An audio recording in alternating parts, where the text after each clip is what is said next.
is a Minecraft game recently popularized by Dream and his friends. Quite a few people are trying it out for themselves, and even pros like Dream still have some room for improvement.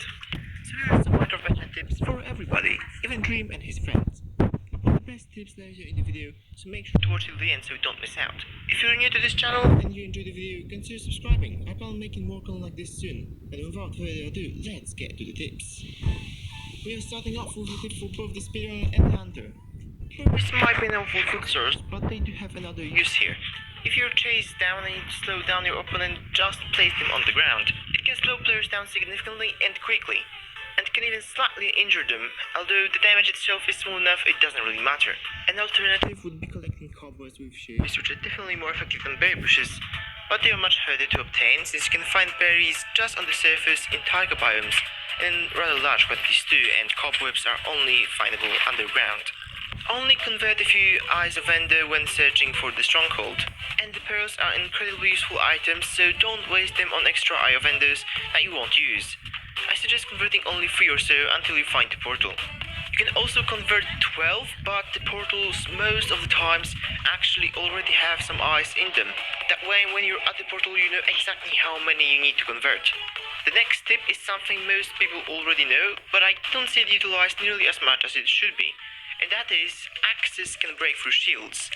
Especially early game, when the only defense the spinner has is the shield, this can be super effective. This brings us to the next tip: make the right weapon early game. If you're the speedrunner facing more than one hunter, then definitely go for a sword. But if you're facing only one hunter, or you are the hunter, then definitely craft an axe. While it might be slow, in current PvP system, you don't hit players quickly anyway, and the axe's 9 damage per hit is demolishing, especially when you don't have armor. If 3 hunters can land a single stone axe hit each, the speedrunner will most likely die on the spot. If you're playing in a team, it's great to give your allies information, but do it the right way. Flooding them with useless information like saying, for example, crossbow several times when everyone obviously already knows that will do more harm than good, so keep information to the important stuff. Additionally, when you spot your opponent, instead of saying, for example, he's over there, say something more descriptive, like he's at the village or he's by the ravine. You can even learn to use the position information from the F3 screen, such as the angle or the direction. Always destroy opponent's gear when you defeat them. This is something I see Dream keep forgetting about, and it's really important. If you just leave the stuff there, the hunters will be back on your tail in no time. You can try to get whatever might be useful though, for example, combine the armor and tools for extra durability, etc. The next tip is mainly for the speedrunners. You sometimes have to run from hunters by mining through walls, going up and down. Jim himself always blocks the entire path behind him, but really it's much better to only block a part of it. Here is why. First of all, by leaving small parts of the tunnel open, the hunters might get lost trying to find you. They won't know if you just went through the tunnel or a few moments ago, or maybe it's in their own tunnel. That's surely a good way to confuse them. Also try to sometimes block your path with cobble, but sometimes with natural blocks such as gravel, diorite, etc. This will make them confused even more.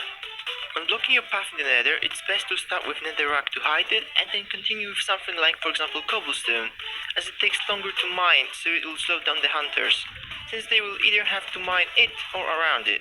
You can also mix some different blocks sometimes, just gravel and dirt to make them switch tools, netherrack to confuse them and possibly make them lose your path, and so on. Additionally, when digging down, it's best to place a few blocks behind you and then just leave the rest of the drop open. This way the hunter will think you blocked the entire path behind you and start digging, only to fall down and take full damage. You can also place a slab on the top part of a block at the bottom, so that they can't MLG water bucket. If they try to, they will simply waterlog the slab, which will not save them. If you found a looting sword, that's great, but if it's gold, it's gonna run out of durability really quickly. There's a way around this, however, that will let you not waste gold and not lose any durability on the item.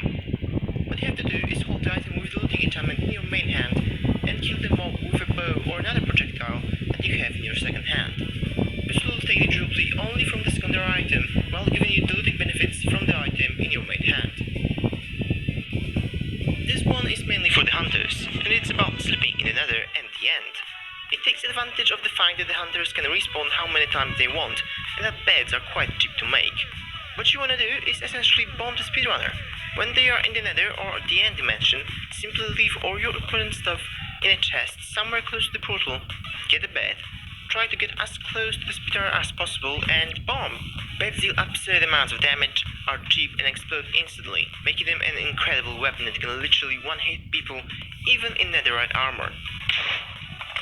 TNT isn't nearly as effective as the bed because it's much more expensive and additionally takes more time to actually explode. I also recommend setting up a bed near the portal in the overworld so that if your first attempt doesn't work, you can keep trying. You can also hide near the portal and blow the speeder up as they're trying to go through. Okay. And last but not least, Dream, why did you kill your poor dog? You could have just let it sit and possibly confuse the hunters. Why so cruel? Subscribe if you enjoyed. I was Darth Frog and hope to see you in another one. Bye.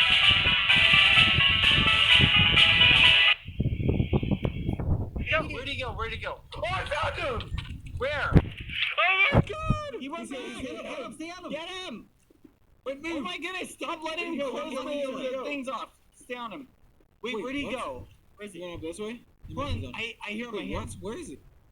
Kamusta kabarkada? Nagbabalik na naman tayo sa isa namang Minecraft video mga kabarkada. Itong Minecraft view nito mga kabarkada ay just build na naman. At nagbabalik na naman tayo sa 5 minutes. At kung bago ka lang dito, mag-subscribe ka na kabarkada dahil magaganda ang mga builds na gagawin natin for today. Anong bibigay mo sa amin? Ano yan? Ito may cabinet akong katabi. So cabinet yung una ko naisip. So gagawa tayo ng isang malaking cabinet. Itong cabinet na makikita nyo ngayon, ito yung cabinet na nandito sa bahay. Itong mismong cabinet na to. So siguro ang naisip kong design ay ito yung mismong frame niya. So magkakaroon ng frame na ganyan, wala nang sukat-sukat, basta gawa na lang. Tapos magkakaroon siya ng ganyan. Siguro magkakaroon siya ng drawer na ganito. Ganyang kalaki yung drawer siguro. Maganda siguro kung ganyan yung drawer. Yan, lalagyan natin yan ng gray dito. Ayan, para mukhang nahahatak siya. Tapos lalagyan natin ng ulit, ng border. Tapos gagawin ulit natin yun. Ganoon ulit. Ito ulit. Ganyan, di ba? Para